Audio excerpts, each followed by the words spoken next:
Buenas tardes, compañeros. Soy la cadete de primer año, Keren Viviana Méndez Sánchez, pertenezco a la Escuela Militar de Enfermería y hoy les voy a hablar acerca del sistema respiratorio, una clase impartida por el médico cirujano maestro Said Fernández Hernández. Para empezar, ¿qué es la respiración? La respiración es un intercambio de gases en donde entra oxígeno y sale dióxido de carbono. Contamos con la zona conductora y la zona respiratoria. En la zona conductora tenemos a la cavidad nasal, faringe, laringe, tráquea, broncos y bronquiolos terminales. En la zona respiratoria, el bronquiolo respiratorio, los sacos alveolares y los alvéolos. La cavidad nasal. Empezando por la cavidad nasal es por donde entra el aire inspirada. Se divide en dos compartimientos separados por la mitad del tabique nasal a través de los orificios nasales y en posición posterior con la nasofaringe a través de las aberturas llamadas coanas. Las cavidades y el tabique nasal están revestidos con una mucosa y están ricamente vascularizados por ramas de las arterias maxilar, frontal y oftálmica. La cavidad nasal recibe inervación por medio de los nervios olfatorios. En la respiración tenemos la función ventilatoria, que se divide en principal, inferior o corriente ventilatoria secundaria y superior o corriente olfatoria. Durante esta inspiración, la función ventilatoria tiene por objetivo el intercambio de oxígeno en los alvéolos pulmonares. Durante la inspiración, la vía respiratoria superior debe de calentarse. Esto quiere decir que el aire no puede entrar a nuestros pulmones directamente como la percibimos en el medio. La temperatura del aire debe de estar a 37 grados centígrados y debe de tener una humedad al 100%. El calentamiento y esta saturación de aire hace que la mucosa, cuando expire, solamente recupera el 25% del calor. También, para que nuestro aire pueda llegar a nuestros pulmones, debe de pasar por una etapa de filtración. Esta etapa de filtración elimina la mayoría de los contaminantes que hay en el aire a través de unos pelitos que son vellosidades de nombre cilios. El sistema de transporte mucociliar comienza en la nasofaringe y se extiende hasta los bronquiolos. Estas partículas contaminantes, incluyendo agentes patógenos, son atrapados y neutralizados por estos vellitos para que entren a la vía aérea.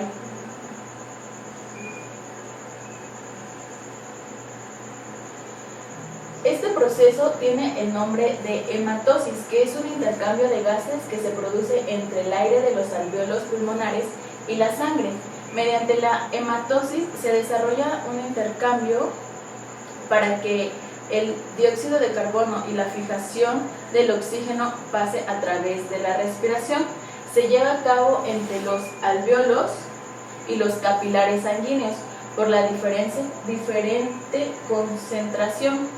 El oxígeno del aire alveolar pasa a la sangre, donde se une a la hemoglobina presente en los glóbulos rojos y llega hasta las células del organismo. El dióxido de carbono de la sangre ingresa a los alvéolos y luego es eliminado. La hematosis es la que se produce cuando el ser vivo inspira, o sea, cuando absorbemos el aire y es rico en oxígeno. Debe de ingresar a los pulmones a través de lo que son las vías respiratorias. En este proceso hay muchas funciones. La nariz nos permite tener varias funciones mientras pasa el aire a través de nuestros pulmones. y una de ellas es la función olfatoria. Esta conduce impulsos olfatorios de la nariz hasta el sistema nervioso central. Tenemos también la función reflexógena. Como su nombre lo dice, son reflejos que actúan en el sistema respiratorio tanto como en el cardiovascular.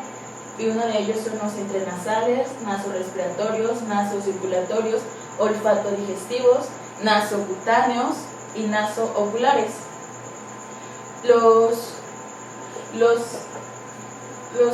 La función intranasal se divide en vasomotores, secretores y motores.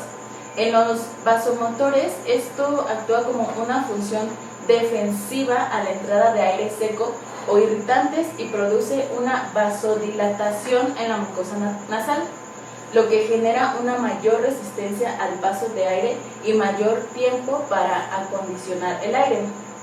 Los secretores funcionan ante el aire frío e irritantes y esto estimula la secreción nasal. Un claro ejemplo de estos es, por ejemplo, a mí cuando estamos en México y salimos a correr, el aire está demasiado frío. Entonces, al momento de inspirar, empiezo a segregar mucosa porque es un reflejo secretor.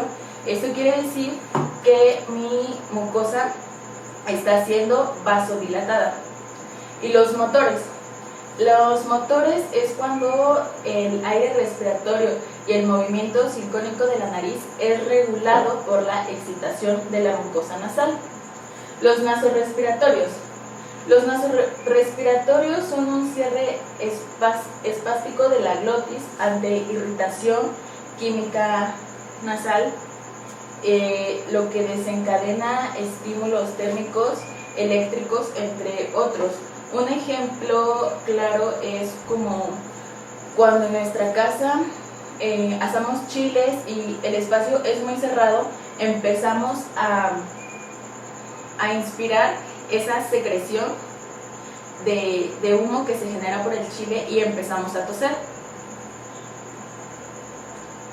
También tenemos los nasocirculatorios, que se dividen en nasocardio y nasovascular. Estos estímulos provocan vasoconstricción periférica, pero a nivel cefálico causan una vasodilatación, como una congestión nasal y ocular, lagrimeo. Los olfatodigestivos. Los olfatodigestivos es una sensación gustativa ante los olores de comida. Produce mucha secreción de saliva cuando comúnmente decimos que se nos hizo agua a la boca al simplemente nada más oler la comida que están preparando, o cuando llegamos a algún lugar en donde de verdad nos agrada mucho la comida.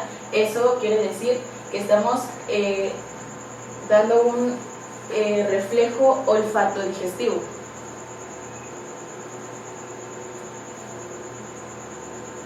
Los nasocutáneos. Disminuye la entrada de aire. Produce una vasodilatación de la mucosa nasal y sucede lo contrario cuando estamos ante el calor.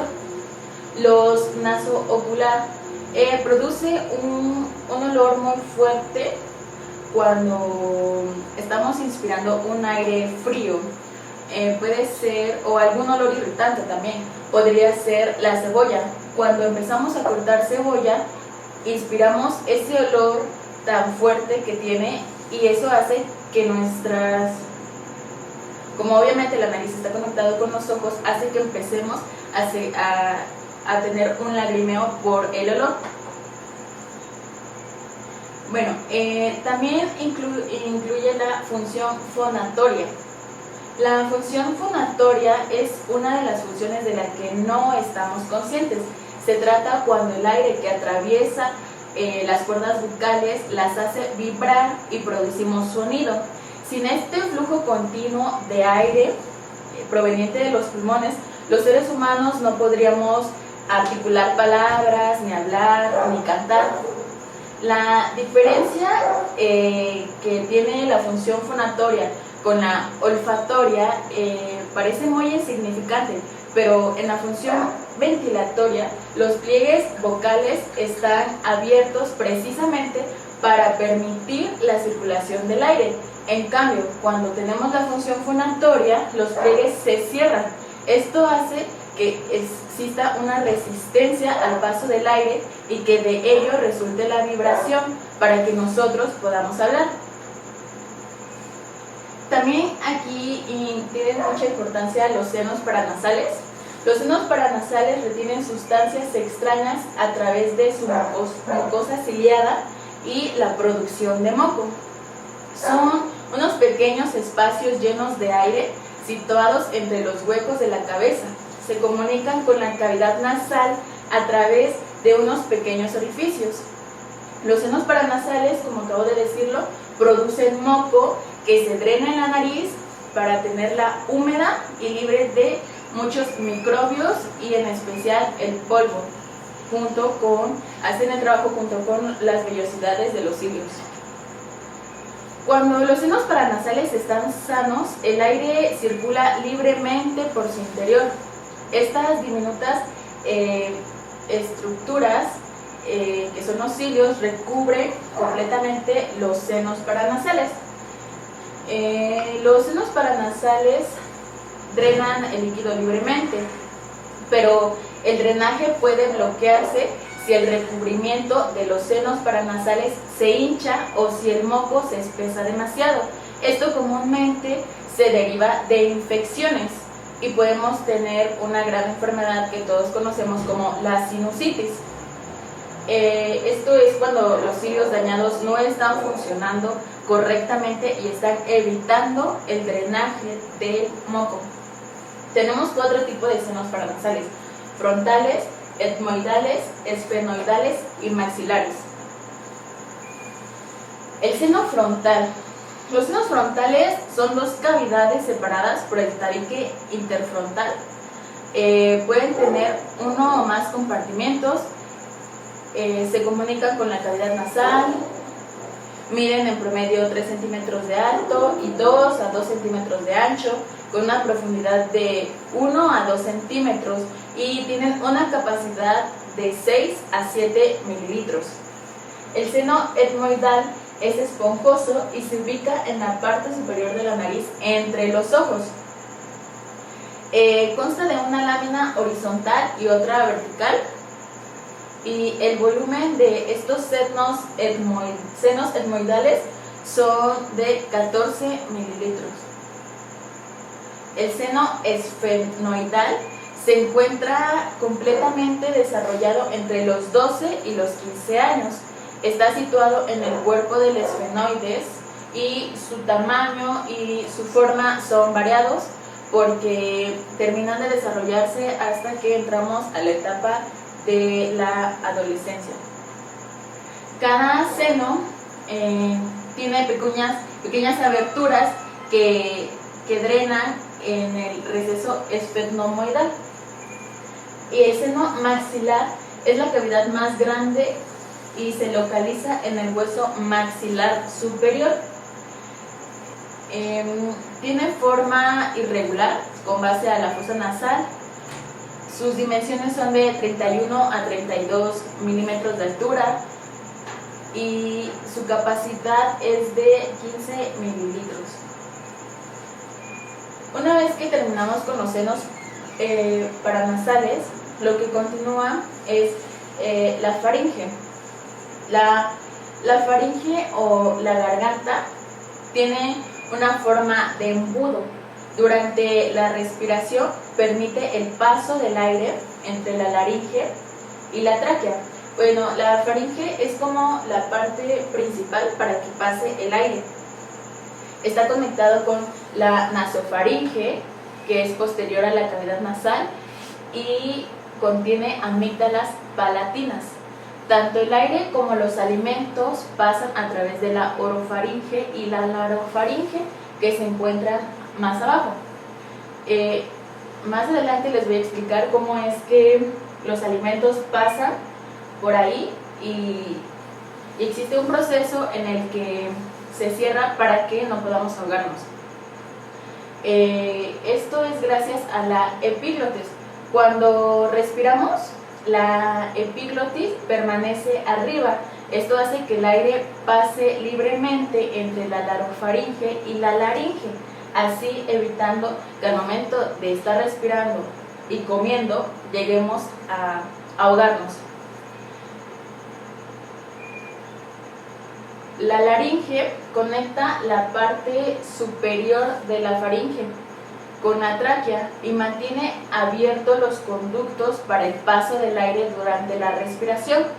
La laringe está formado por cartílagos y uno de ellos es la epiglotis, que como les comenté es una forma, la epiglotis funciona como una forma de salvavidas.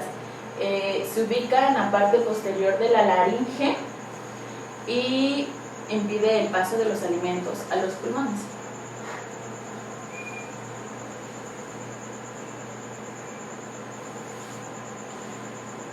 Bueno, después de ahí nos vamos a la parte inferior. Esta parte inferior empieza con la tráquea, que es un órgano de carácter cartilaginoso y membranoso, que va desde la laringe hasta los bronquios. Mide menos de 2 centímetros de diámetro, está cubierto por anillos cartilaginosos, se extiende hasta la parte inferior de la laringe y desciende por detrás del esternón hasta que se ramifica en tubos más pequeños, que son los bronquios. El aire desoxigenado de los pulmones asciende por la tráquea durante la exhalación. Los anillos cartilaginosos brindan soporte al tubo de la tráquea, que impide que se sobreexpanda o se colapse.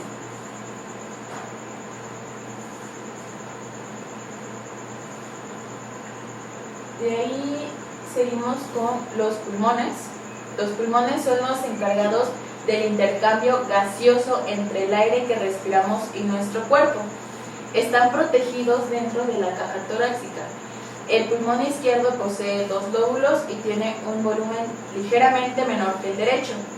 Su curva hacia adentro a nivel de la incisura cardíaca para alojar el corazón. Y el pulmón derecho cuenta con 3 lóbulos. Es un poco más corto. Esto se debe al diafragma, porque está ubicado debajo del mismo, y este entonces se sitúa un poquito más alto para alojar el hígado. Durante la inhalación, el aire fluye hacia el interior de los pulmones a través de los bronquios y bronquiolos. El oxígeno del aire es absorbido al torrente sanguíneo.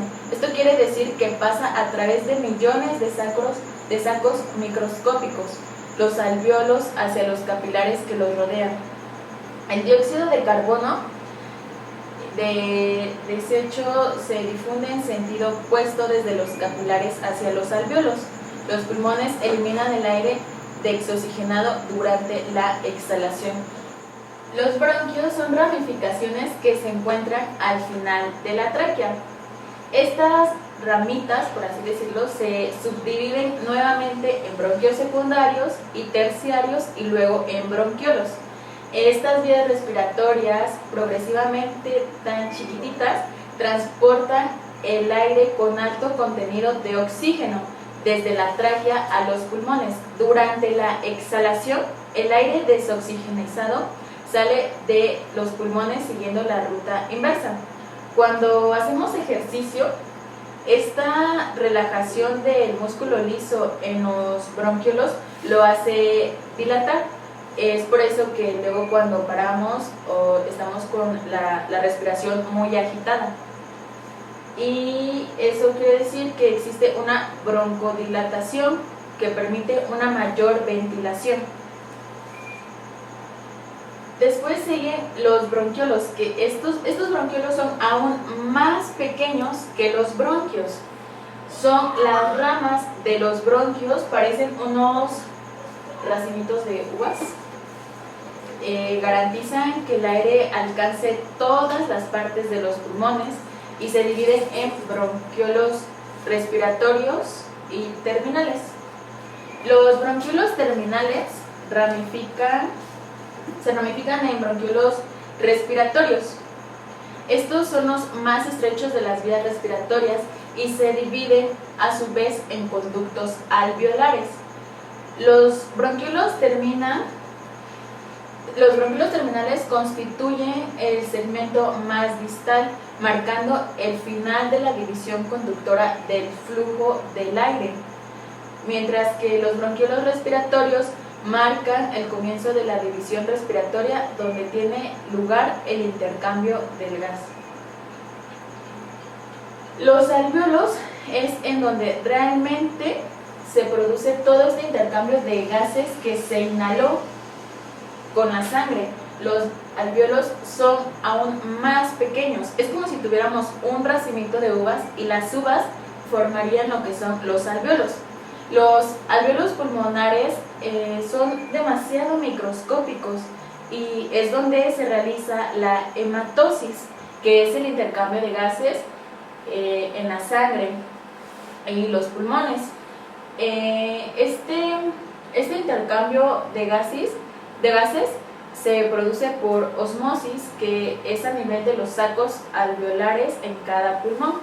En este proceso, el dióxido de carbono pasa desde los capilares arteriales hacia el interior del saco alveolar y el oxígeno desde el saco alveolar hacia los capilares venosos, produciendo la descarboxilización y oxigenización de la sangre. Esto hace que la sangre pueda llegarnos hasta el cerebro. Este intercambio se produce por una simple diferencia de presión y concentración, denominado difusión, de donde hay más hacia donde hay menos.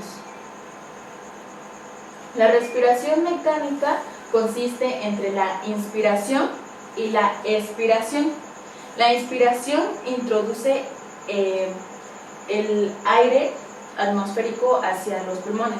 Cuando inspiramos, el diafragma suele contraerse junto con los músculos intercostales.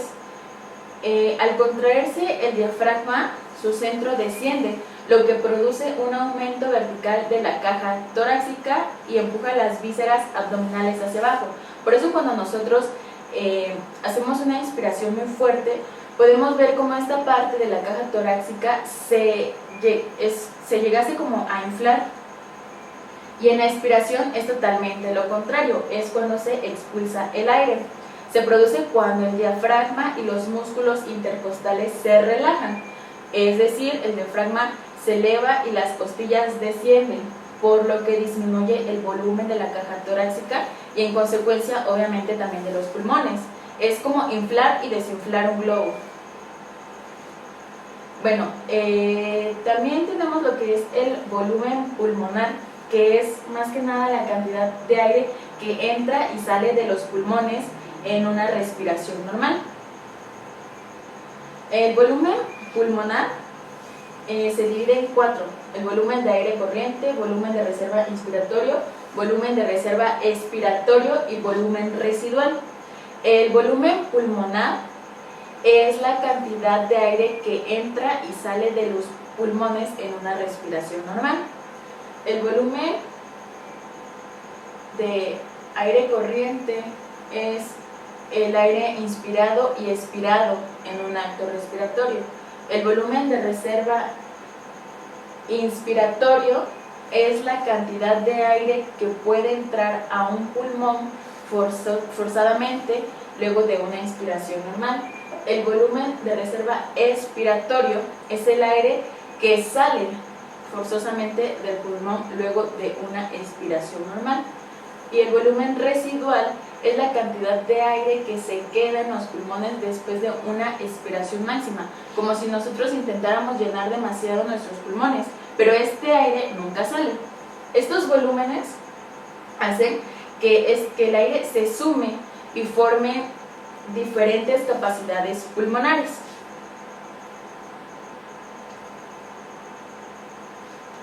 Las capacidades que se generan es la capacidad pulmonar total, que esto quiere decir que es la cantidad de aire contenida en los pulmones después de una inspiración forzada. la capacidad vital. Esta es el máximo volumen que puede ser eliminado después de una inspiración forzada. La capacidad inspiratoria. Esto significa que es el máximo volumen de aire que puede ser inspirado después de una expiración común. Y la capacidad residual, que es prácticamente cuando inhalamos demasiado. Esto es después de una expiración muy forzada y tampoco sale. Bueno, compañeros, eso es todo. Muchas gracias.